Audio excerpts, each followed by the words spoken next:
Alors ma petite chérie, tu es avec nous parce que tu as quelqu'un à présenter. Et oui, aujourd'hui j'ai la joie de recevoir une invitée. Oui, alors nous allons écouter une capsule que vous avez peut-être déjà vue passer sur Facebook. Oui, et nous allons découvrir qui est derrière cette capsule. Bonjour les femmes de foi qui sont remarquables et belles et les hommes qui sont pleins de force.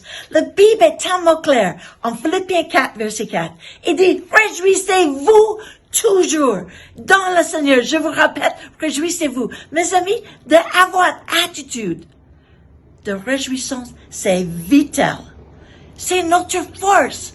Nous avons besoin de prendre la force que Dieu nous accorde pour faire face à toutes les choses que vous avez besoin de faire et je dois faire pour moi parce que j'ai tellement de choses à faire aussi. Mes amis, c'est un temps de victoire. C'est pas un temps de on va voir ce que le média dit, on va voir ce qui se passe. Non, mes amis, c'est le temps de déclarer ce que vous voulez voir par la parole de Dieu, avec l'Esprit de Dieu, et faire des exploits, parce que vous êtes plus que vainqueurs, et vous êtes génial. Et Dieu a besoin de vous, parce que vous avez des mandats à faire que personne d'autre peut faire. Je vous aime très fort. Bonjour Laura. Bonjour Corinne. Alors nous venons d'entendre ta capsule, mais peux-tu nous dire qui est Laura Madan, nous en dire un petit peu plus? Je suis américaine et ça fait 40 ans que je suis mariée avec John. On va fêter ça le 4 juillet de cette année. Alors, j'ai le plaisir d'habiter en France depuis 36 ans. C'est vraiment une joie. Et j'ai appris à découvrir, à parler le français quand j'ai vécu ici en pays. Alors, c'est pour ça qu'il y a encore des petites choses à corriger. Alors, désolé. Avec ton époux, tu es dans le ministère depuis de nombreuses années. Alors, je suis dans le ministère ici en France depuis 84, on est venu. Mais j'étais dans le ministère même avant d'être mariée avec mon mari. Parce que vous savez, quand vous avez un feu pour Dieu, il faut que vous témoignez. Et celui qui est fidèle avec de petites choses sera aussi dans les grandes choses.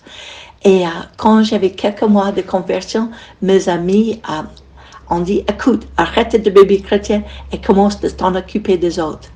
Et c'est quelque chose que j'ai pas arrêté de faire depuis. Quand et comment est venu l'appel à servir Dieu? Et alors, mon appel de servir le Seigneur est venu quand j'étais un jeune converti aux États-Unis. Et à l'époque, on vivait en Minnesota. C'est tout près du Canada.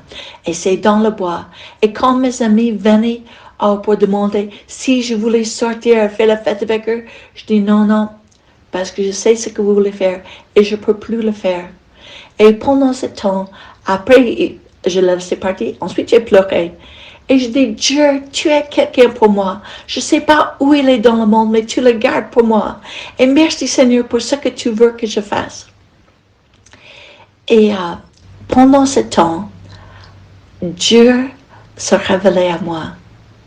Et je savais que j'étais appelée dans le ministère. Alors, c'était dans un rêve. Et ce rêve est aussi réel depuis de l'année 78 quand Dieu m'a appelé. Et qu'est-ce que ça veut dire servir Dieu pour toi? C'est d'avoir les intérêts des autres devant le tien.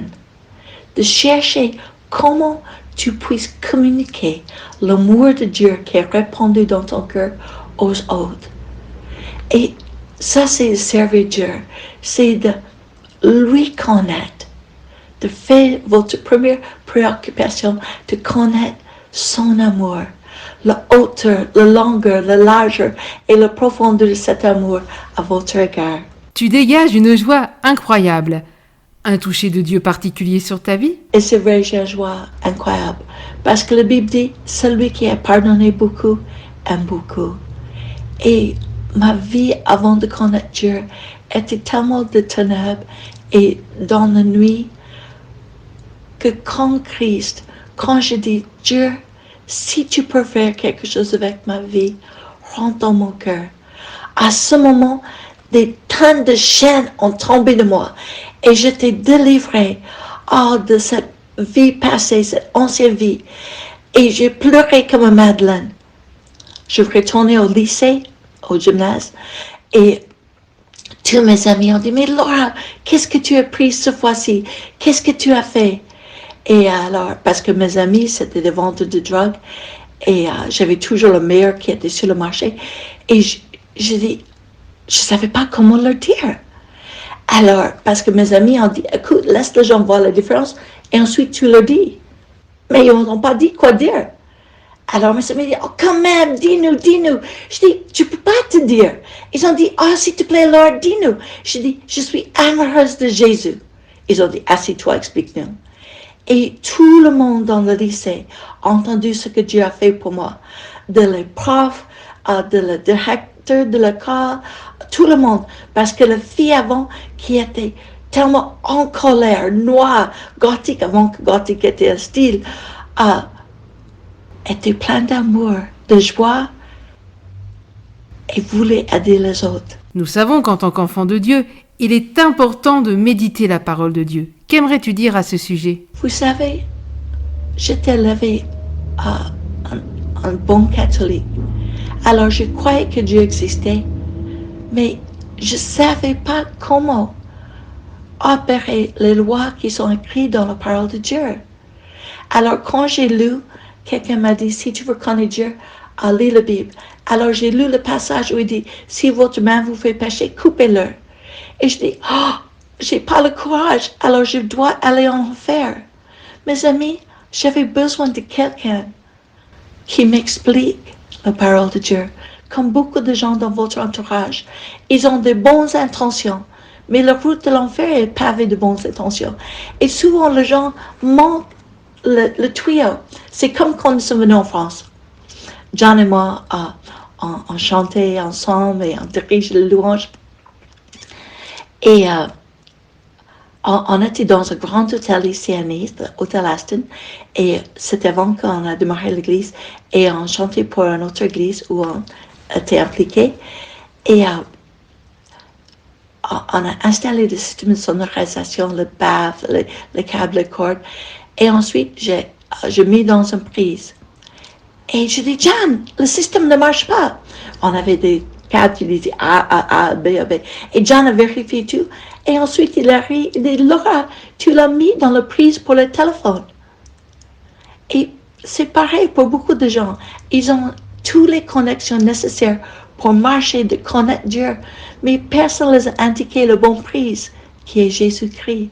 Pour terminer, Laura, y a-t-il quelque chose que tu aimerais particulièrement dire à nos auditeurs et auditrices, notamment dans ces temps particuliers que l'on traverse? Et dans ces temps difficiles, j'aimerais dire aux gens, Dieu vous aime, il est pour vous, il veut faire un miracle et il veut que vous soyez aidés de découvrir son amour. Et son amour est tellement réel. C'est plus réel qu'aucun amour que vous avez jamais expérimenté. Alors saisis cet amour et laissez l'Esprit de Dieu vous embobiner dans son amour, dans ses bras d'amour. Et comme ça, vous allez connaître la création que vous êtes faite. Parce que vous êtes remarquable, vous êtes génial, vous êtes un miracle ambulant, vous êtes un cauchemar pour le diable. Quand vous mettez en pratique la parole de Dieu, vous pouvez tout faire parce que Dieu vous a destiné à pas être un pion dans ce monde, mais d'être plus que vainqueur parce que vous êtes remarquable. Et Dieu veut que vous avez la tête haut, que vous levez la tête et regardez. Il y a des autres qui ont besoin de qui vous êtes, de ce que Dieu a fait en vous. Alors, plongez votre regard dans la parole de Dieu, le dire à vous-même, dire aux anges, dire aux principautés, et vous allez voir, les miracles vont vous suivre, parce que vous êtes génial. Vous êtes belle et beau, et Dieu vous a créé de régner dans sa vie, d'être au-dessus des situations, des problèmes. Sois béni à tous égards et que Dieu ouvre les portes qu'aucun autre en peut ouvrir, que vous puissiez traverser ces portes et voir, il y a un monde qui est battu et languissant, qui a besoin de vous parce que vous êtes juste remarquable.